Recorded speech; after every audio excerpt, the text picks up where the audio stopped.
오늘 특별 새벽 예배 넷째 날 주시는 말씀을 우리 같이 보겠습니다. 마태복음 13장 44절에서 46절 말씀까지 되겠습니다. 마태복음 13장 44절 말씀 먼저 제가 읽겠습니다. 천국은 마치 밭에 감추인 보화와 같으니 사람이 이를 발견한 후 숨겨두고 기뻐하며 돌아가서 자기의 소유를 다 팔아 그 밭을 사느니라.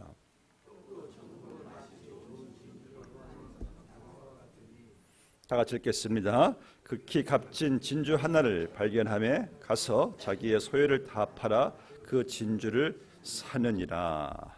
아멘. 뉴욕시 맨하탄도 아주 부유층들이 사는 그 지역이 있습니다. 주로 좀 다운타운 쪽인데 그 지역에 아주 좀 갑부가 있었습니다. 이분이 이제 한 6개월 정도 유럽에 긴 출장을 플랜을 하고 이제 6개월 동안 자기 집을 비워놓고 가야 되는데 그분은 참이 미술품들, 골동품들 아주 값진 고귀한 미술품들을 이제 콜렉트하는 분인데, 근데 마음이 안 놓입니다. 그래서 최첨단 도난 방지 시스템을 다 이제 설치하고 그래도 마음이 안 놓여요. 그런 가운데 한 아이디어가 생겼습니다. 아이디어는 어떤 아이디어냐면은 아주 그냥 어떤 아주 그냥 값싼 이런 미술품들을 그냥 마구 사들여 가지고 그 싼 미술품들에 뭐 도자기든지 뭐 그림이든지 그냥 자기 마음대로 엄청난 그 프라이스 태그를 갖다가 붙이는 거예요. 뭐 100만 불, 뭐 50만 불, 뭐 30만 불 막 붙여놓고 그 가짜 미술품들이죠. 그리고 진짜 그 값비싼 미술품들 사이사이 그것을 막 그냥 집어넣습니다. 그리고 떠났어요. 6개월이 지난 후에 돌아왔는데 정말 도둑이 들은 것입니다. 재미있게도 그 가짜 미술품들만 싸그리 다 그냥 훔쳐간 거예요. 왜냐하면 도둑이 볼 때 그 프라이스 태그이 뭐 값비싼 것만 다 이렇게 뽑아서 가지고 간 것입니다. 참 그 잘못된 가치의 가격표에 자기의 목숨을 걸고 이제 그런 도둑들이 참 어리석었던 모습을 우리가 보게 됩니다. 근데 과연 그들만 어리석을까요? 얼마나 많은 사람들이 이 잘못된 가치에 자기의 목숨을 걸고 자기의 시간을 걸고 인생을 걸고 살아가는지 몰라요. 세상 사람들은 돈이 가치가 있다고 합니다. 세상 사람들은 명예가 가치가 있다고 합니다. 또 세상 사람들은 쾌락이 가치가 있다고 합니다. 외모가 가치가 있다고 합니다. 인기가 가치가 있다고 합니다. 학력이 가치가 있다고 합니다. 그런데 이 모든 가치는 거짓 가치죠. 잘못된 가치란 사실을 우리는 알 수가 있습니다. 오늘 주신 말씀에는 이 가치 혁명이에요. 이 가치에 대한 이 중요성을 말씀하고 있는 내용입니다. 전 여러분들이 금년 새해 첫 특별 새벽 예배를 통해서 정말 내가 참된 가치를 알고 그 가치에 대해 인생을 투자하고 있는가에 대한 진리를 깨닫게 되시기를 바랍니다. 오늘 한 농부가 밭에서 일을 하고 있었어요. 남의 집 밭입니다. 그래서 말씀 보니까 하루 일당, 당시 문화처럼 하루 일당을 받고 저 밭을 갈아주고 있었는데 갑자기 자기가 치는 그 괭이에 뭐 쨍그랑 소리가 들렸나 봐요. 파보니까 그 안에 이 보물이 그 안에 묻혀 있는 것을 보게 됩니다. 당시 여러분 이스라엘은 전쟁이 잦았기 때문에 많은 사람들이 왔다 갔다 하면서 피난 가면서 다시 돌아올 날을 또 이렇게 기약하고 많은 그 보물들을 정말 땅에 파묻었습니다. 우리나라도 그렇지 않았나요? 여러분들 우리 부모님들도 뭐 귀한 물품들을 땅에 파묻었잖아요. 저도 그랬어요. 저는 밖에서 피땀 흘려 따온 딱지들을 땅에 다 이렇게 파묻었어요. 제게는 그때 보물이었기 때문에. 그래서 이 보물은 땅에 밭에 파묻습니다. 근데 말씀 속에서 오늘 이 사람이 발견한 보물, 여기서 깨닫는 교훈은 무엇인가? 이 여러분들이 발견하시는 인생의 정말 위대한 가치는 내가 기대해서 발견하는 것이 아니라 하나님의 은혜로 발견된다는 말씀이에요. 오늘 농부는 자기가 어떤 보화를 기대하고 밭을 갈지는 않았습니다. 그런데 전혀 기대하지 않은 가운데 뜻밖의 보화를 발견하게 된 것이에요. 이것은 정말 뜻밖의 놀라운 충격이었죠. 이 밭에 감춰진 보화의 비유의 주제는 천국입니다. 예수님으로 인한 천국이에요. 근데 여러분들이 천국과 예수님을 발견하는 것은 내가 뜻해서 내가 기대해서 원해서 발견한 것이 아니라 이것은 여러분들이 전혀 기대하지 않은 가운데 나를 찾아오신 예수님 하나님의 은혜로 발견하게 되었다는 거예요. 자기 동족들의 그 피를 정말 탈취한 그 세리 삭개오도 전혀 예수님이 자기를 찾아오실 줄은 꿈에도 몰랐습니다. 자기 집에 오셔서 삭개오의 집을 예수님이 구원하시는 것을 보게 됩니다. 사도 바울도 그가 정말 예수 믿는 자들을 다 이 땅에서 그냥 뿌리를 뽑자고 그런 마음으로 이를 갈고 다메섹에게 갔을 때 그는 다메섹 도상에서 예수님을 그가 만나게 되었어요. 예수님이 그를 찾아오셨어요. 사울아 사울아 네가 왜 나를 핍박하느냐. 바울도 전혀 기대하지 않은 곳에서 기대하지 않은 장소에서 때에서 예수님을 만나게 되었습니다. 여러분 다 마찬가지일 거예요. 우리도 전혀 기대하지 않았던 사람을 통해서 기대하지 않았던 어떠한 때를 통해서 예수님을 놀라운 보화를 발견하게 된 거예요. 어떤 분은 직장 생활을 하다가 어떤 사람은 고난의 한 중점에서 예수님을 만났고 어떤 사람은 친구의 강요의 교회에 나왔다 예수님을 만나게 되었고 등등 다양해요. 이 모든 일을 볼 때에 누구든지 하나님께서 예비하신 장소와 시간에 예수님을 만나게 된다는 사실이죠. 이것이 바로 우리가 말하는 불가항력적인 은혜입니다. 우리를 주님께서 찾아오실 때는 다 불가항력적으로 예수님을 만날 수밖에 없는 은혜라는 것이죠. 그래서 여러분들 혹시 여러분들 친구 중에 믿지 않는 사람들 식구 중에 있습니까? 걱정하지 마십시오. 우리가 그들을 위해서 기도한다는 것은 하나님께서 그들의 영혼을 구원하시고자 계획이 있기 때문에 기도하게 하시는 거거든요. 그들도 때가 되고 하나님의 시기가 될 때 하나님이 찾아오시면 그들 또한 불가항력적으로 하나님을 만날 수밖에 없다는 은혜를 여기서 말씀하고 있는 겁니다. 여러분들이 발견하신 천국 예수님, 내가 원해서 아니라 그분이 하나님의 은혜로 말미암아 여러분들로 하여금 발견하게 하셨기 때문에 우리는 그 천국이란 예수님이란 가치에 여러분들 생명을 지금 걸고 있지 않습니까? 그것이 첫 번째 주는 교훈입니다. 두 번째, 예수님의 비유 속에서 농부는 밭에서 보물을 발견했을 때 그는 가치를 알았어요. 이 보물의 가치를 알았다는 것입니다. 여러분이 가치를 안다는 것은 상당히 중요합니다. 또 본문에 함께 이 밭의 보물과 함께 이어지는 또 비유가 진주입니다. 진주를 구하는 장사와 같이 극히 값진 진주 하나를 발견하매 거기서 자기의 소유를 다 팔아 그 진주를 사느니라 그랬어요. 진주의 가치를 알았기 때문에 지금도 그렇지만은 당시의 진주의 값은 대단했다고 합니다.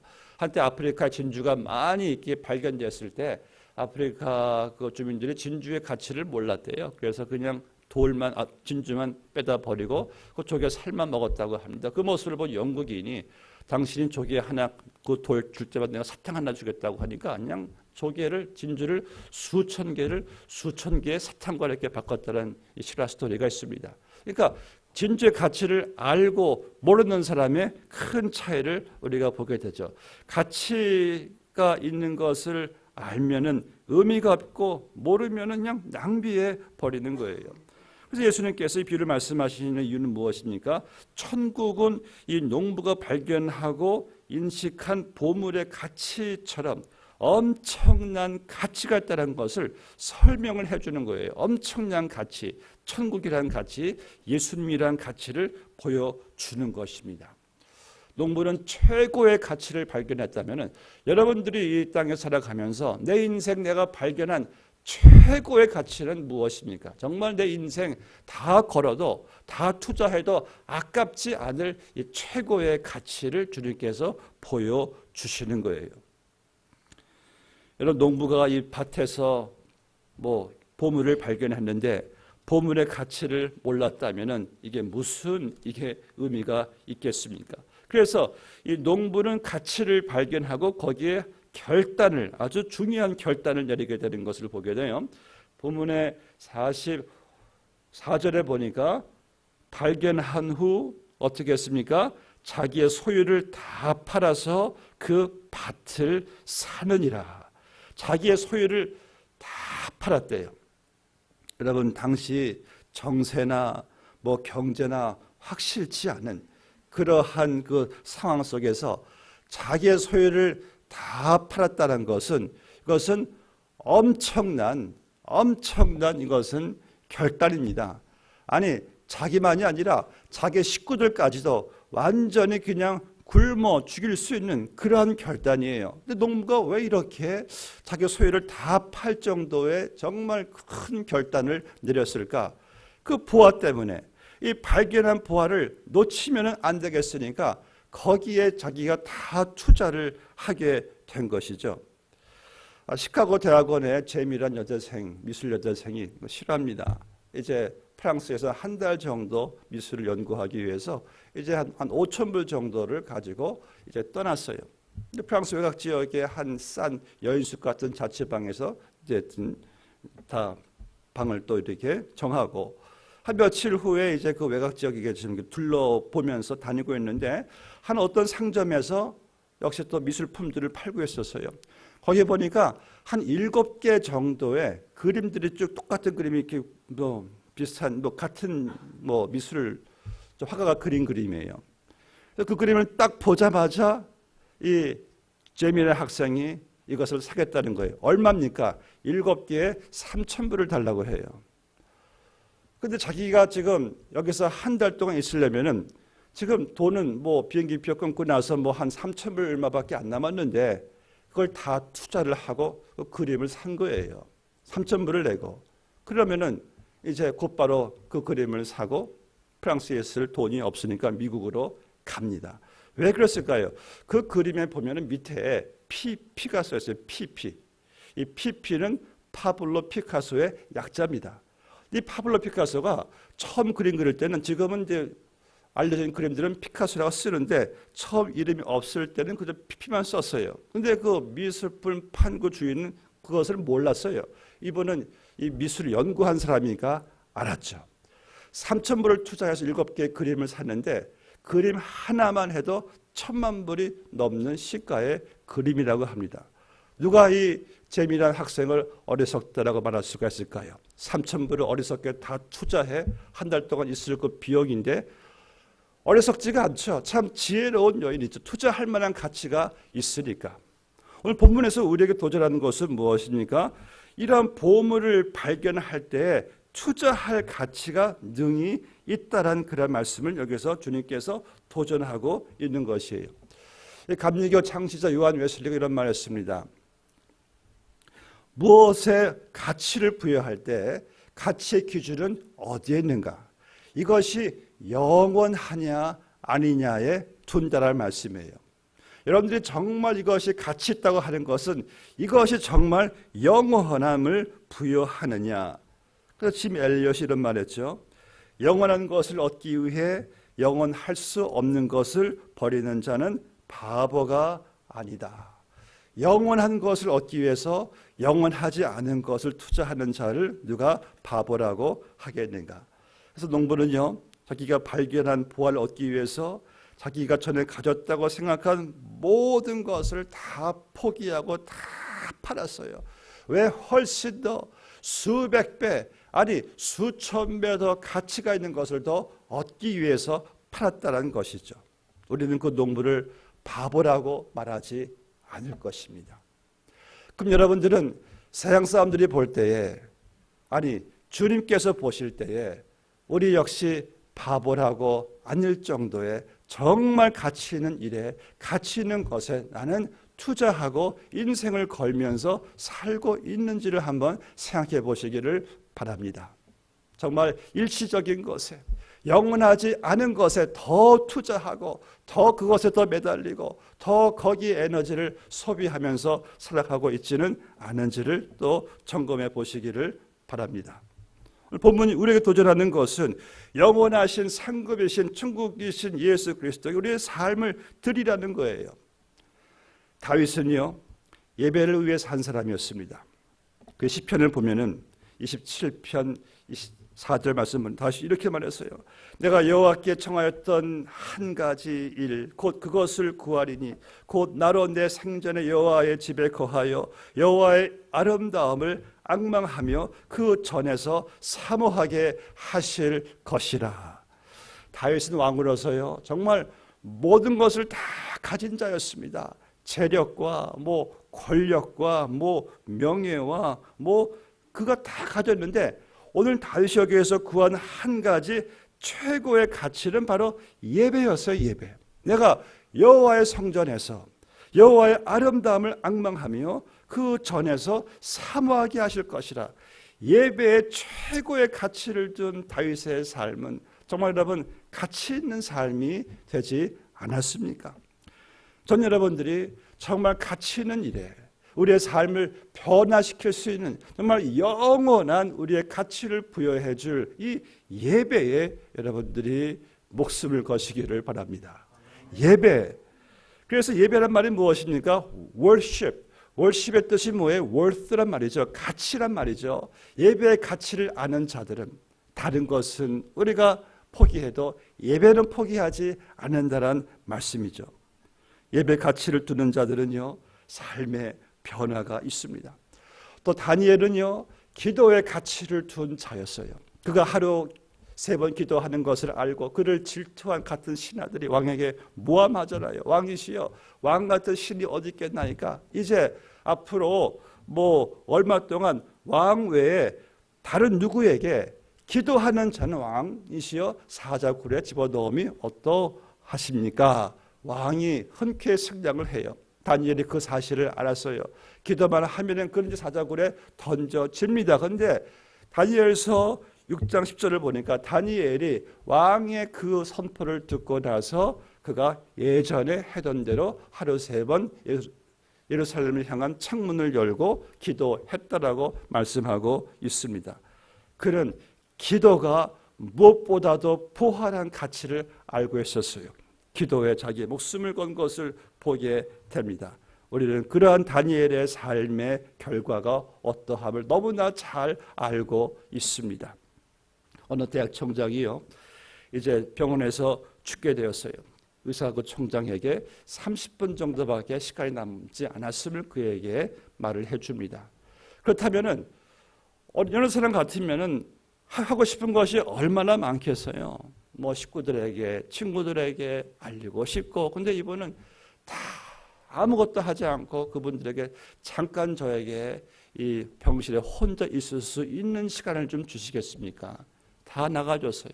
그때 이분은 겨우 자기 몸을 일으켜서 그 바닥에 무릎을 꿇고 20분 넘게 30분 가까이 세계를 위해서, 나라를 위해서, 교회를 위해서, 식구들을 위해서 중보기도 하다가 마지막 생을 마감했다고 합니다. 그분은 중보기도의 가치를 알았기 때문에 마지막 순간까지 기도의 사명을 감당하고 돌아가신 거예요. 제가 어느 그 식당에서 커피를 마시다가 이러한 아인슈타인의 글을 보게 되었습니다. We have no doubt that one single creative thought has the power to change the world. 그러니까 한 사람의 한 창조적인 생각이 세상을 변화시킬 수 있는 힘이 있다는 것을 우리는 의심하지 않는다. 사람의 창조적인 한 생각이 세상을 변화를 시킨다면은 기도는 그보다 더한 변화의 파워가 있는 줄로 믿습니다. 여러분들 이러한 기도의 가치를 두고 여러분들이 살아가실 때 우리의 삶에 정말 놀라운 변화와 기적이 나타나게 될 것이에요. 특별 새벽 기도회는 이제 마칠지라도 여러분들이 계속해서 이 기도의 가치를 두시기를 바랍니다. 또는 이 세례 공부할 때 우리 학생들에게나 꼭 이런 질문을 합니다. 만약 누가 당신에게 하루에 10분씩 기도할 때마다 당신 은행 그 아카운트에 100만 불씩 넣어준다면 기도하시겠습니까? 10분이 아니라 1시간도 하겠습니다. 그래요. 100만 불을 넣어준다면 하물며 기도가 여러분들 100만 불에 비하겠습니까? 1000만 불에 비하겠습니까? 우리는 기도의 가치를 아는 자들은 기도를 투자합니다. 하루에 매일같이 하나님께 기도하는 중보기도의 이 가치. 마지막 여러분들, 그리스도인들은 이 개개인과 교회가 우리가 가치를 두어야 하는 것은 이 보화, 천국의 보화, 이 영원의 가치죠. 영원히 구원받아 천국 가는 것, 이게 얼마나 큰 가치인지 몰라요. 여러분들 이 땅에 살아가는 데 있어서 우리가 최고의 가치를 두어야 하는 것은 바로 여러분 영혼을 구원하는 일에 있어야 하는 것입니다. 너희는 온 천하에 다니며 만민에게 복음을 전파하라. 예수님께서 부활 승천하시면서 그의 제자들에게 최고의 가치 있는 일을 맡기신 것은 너희는 온 천하에 다니며 만민에게 복음을 전파하라. 여러분들, 우리 그리스도인들 왜 사십니까? 여러분들 왜 돈 버십니까? 왜 열심히 일하십니까? 라는 질문을 받는다면 예수님께서 원하시는 질문은 오늘도 한 가지예요. 주님, 저는 영혼 구원을 위해서 오늘도 살아가고 오늘도 기도하고 오늘도 땀 흘려 저는 일을 합니다. 한 영혼이라도 구원하는 일에 제가 동참하기 위해서요. 이것이 주님께서 원하시는 가장 최고의 가치 있는 질문이란 말씀인 거예요. 그러나 여러분들이 아직까지 내가 전도와 선교, 영혼 구원한 일에 가치를 두고 있지 않다면 우리는 정말 진정한 가치를 놓치고 살아간다는 사실을 기억하셔야 합니다. 사랑하는 성도 여러분, 이제 우리 남은 여생 한 해의 삶 속에서 우리는 어떤 가치를 가지고 살아갈 것인가? 오늘 농부는 밭에서 보화를 발견했습니다. 그리고 그 보화를 얻기 위해서 자기의 모든 것을 다 팔았어요. 다 포기하는 결단을 내렸습니다. 왜? 더 좋은 가치를 얻기 위해서. 지금 저와 여러분들은 지상 최대의 우주보다 더 귀한 그 무엇으로도 바꿀 수 없는 최고의 가치란 보화를 우리는 발견했습니다. 바로 예수 그리스도시죠. 그분으로 이한 바로 그 천국이죠. 예수님만이 영원하시고요. 예수님만이 내가 정말 내 삶을 다 드려도 후회하지 않을 그러한 가치의 대상이 아니겠습니까? 오늘 여러분들은 어디에 가치를 두고 있습니까?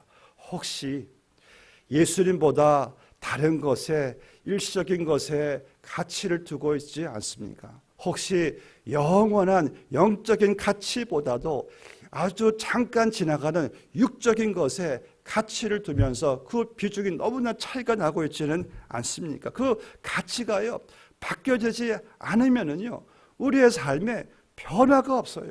우리의 삶에 축복이 없어요. 그 가치 혁명이 우리에게 필요한 겁니다. 오늘 내게 있어서 어떤 가치 혁명이 필요할까요? 가치의 바뀜이 어떤 것이 필요할까요? 오늘 전 여러분들이 밭에서 이 보화를 발견한 농부처럼 그러한 가치의 혁명이 일어나게 되시기를 주 여러분으로 축복합니다. 함께 기도하시겠습니다. 아버지 하나님, 오늘도 우리에게 참된 가치가 무엇인가에 대해서 말씀을 들었습니다.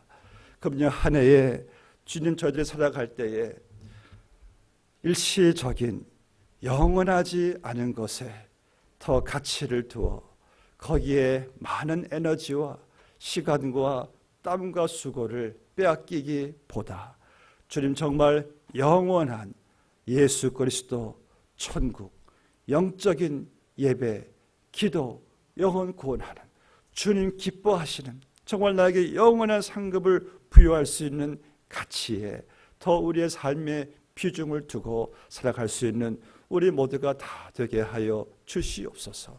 진정한 가치를 붙잡고 있을 때 거기에 진정한 행복이 있고 만족이 있고 기쁨이 있는 줄로 믿습니다. 오늘 성령께서 우리에게 그 놀라운 가치를 깨닫게 해주는 귀한 시간으로 저의 기도를 이끌어가 주시옵소서. 예수님의 이름으로 기도드리옵나이다. 아멘.